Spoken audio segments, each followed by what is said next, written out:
Hello friends, बहुत interesting video होने वाला है आज का। हालांकि गले की वाट लगी हुई है because of the last event that I hosted as an anchor, और जहां मुझे बहुत सारा शाउटिंग्स एंड हुवरिंग्स करनी पड़ी, जिस कारण मेरा गला ऑलमोस्ट ऑलमोस्ट डेड है।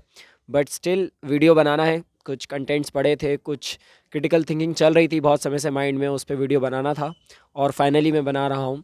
सो the topic of today's video is going to be so interesting, और ये बहुत लोगों के लिए हेल्पफुल होने वाला है। अगर आपके ग्रुप में आप किन्हीं ऐसे लोगों को जानते हो जो इन सिंड्रोम से सफ़र कर रहे हैं, तो आप उन्हें ये वीडियो शेयर कर सकते हैं।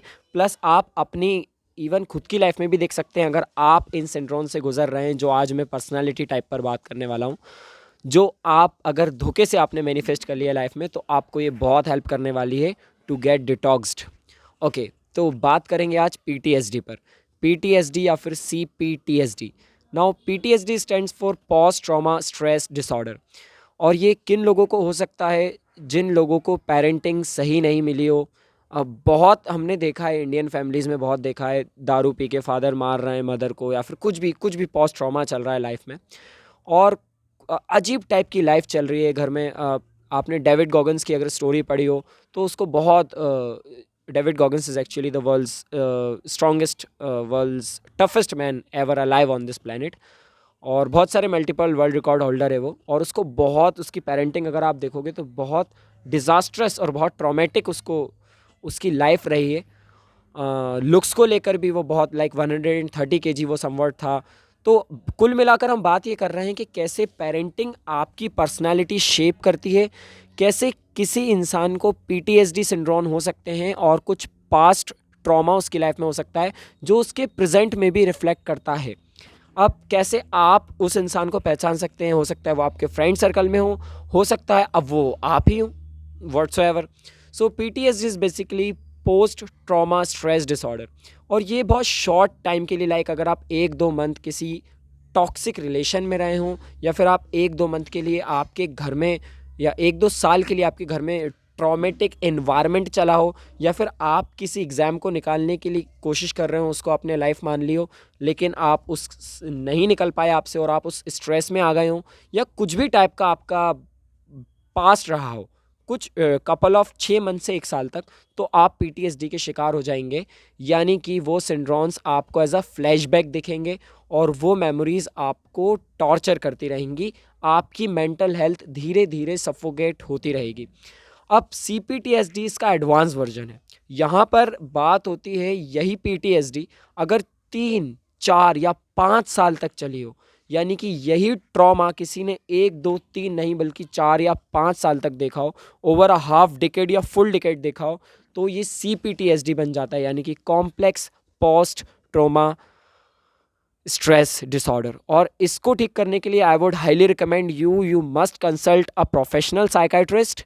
और आपको, अगर आप जिन चीज़ों से आपको ये प्रॉब्लम हुई है, आपको उनसे टोटली डिस्कनेक्ट होना होगा, और टोटली आपको नई चीज़ों में इन्वॉल्व होना पड़ेगा, सब कुछ नया करना पड़ेगा।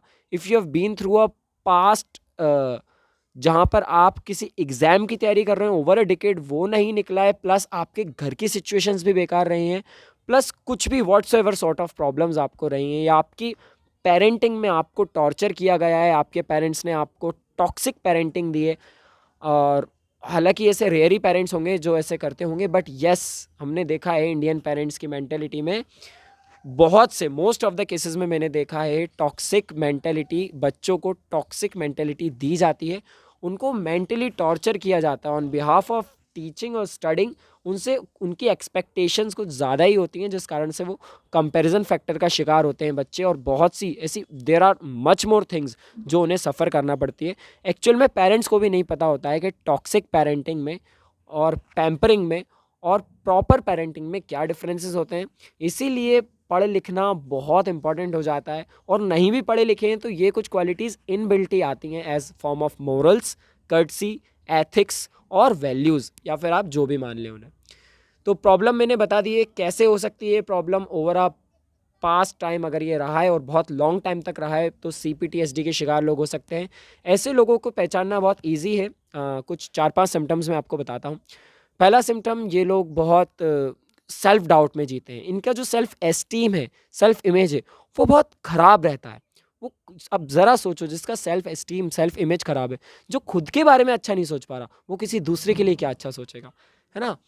और सेकंड सिंड्रोम इन लोगों का ऐसा होता है कि इन लोगों को पता ही नहीं होता है कि ये किसी पास्ट ट्रॉमिक लाइफ से निकल के आए हैं, और इनको पता ही नहीं होता है कि इनके साथ पास्ट में बुरा हुआ है बाय द सोसाइटी, और इन पर प्रताड़ना हुई है, और ये खुद को उस चीज़ के लिए जिम्मेदार ठहराने लगते हैं।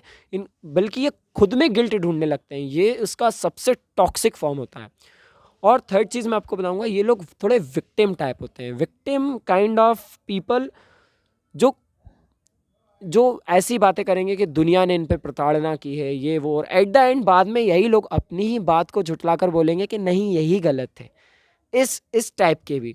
और कुछ बेसिक सिंड्रोम ये है कि आपको एक नेगेटिव ऑरा दिखेगा, एक नेगेटिविटी दिखेगी उनमें खुद को लेकर। दूसरों के लिए ये लोग शायद अच्छे हों over a short period of time, but long term में ये खुद के लिए भी आपकी खुद की मेंटल हेल्थ को भी ख़राब कर रहे हैं, प्लस दूसरों की मेंटल हेल्थ को भी।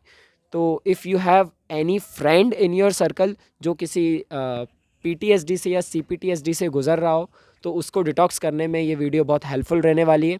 आप भी शेयर करें।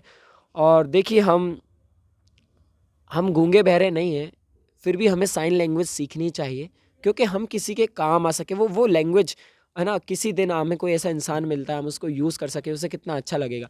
Just in the same manner हम इस चीज़ के शिकार नहीं हैं, लेकिन हम अगर पर्सनालिटी टाइप्स पढ़ें या किसी की भी हम किसी फॉर्म में मदद कर पाएँ, है ना, we are not psychiatrist, neither me nor you guys, but if we can help someone coming out of that. और चूंकि मुझे यार पढ़ना बहुत पसंद है, रीडिंग बहुत पसंद है, और जिस टाइप का भी कंटेंट मिल जाए, जो भी मिल जाए, मुझे वो पढ़ना होता है और वो मुझे मेरे व्यूअर्स को सिखाना होता है।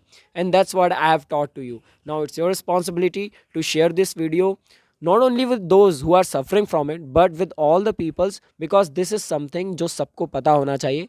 And in this series of personality videos, जहाँ मैं आपको बहुत सारी पर्सनालिटी टाइप्स, इनहेरिटेंस, वेराइटीज़ के वीडियोस ला रहा हूँ, ये कंटिन्यूशन चलता रहेगा, and you will be having much more content on this based on psychology. Thanks for watching. Thanks for being a patient listener. Till then, enjoy. Bye bye. Take care. Enjoy your life, man.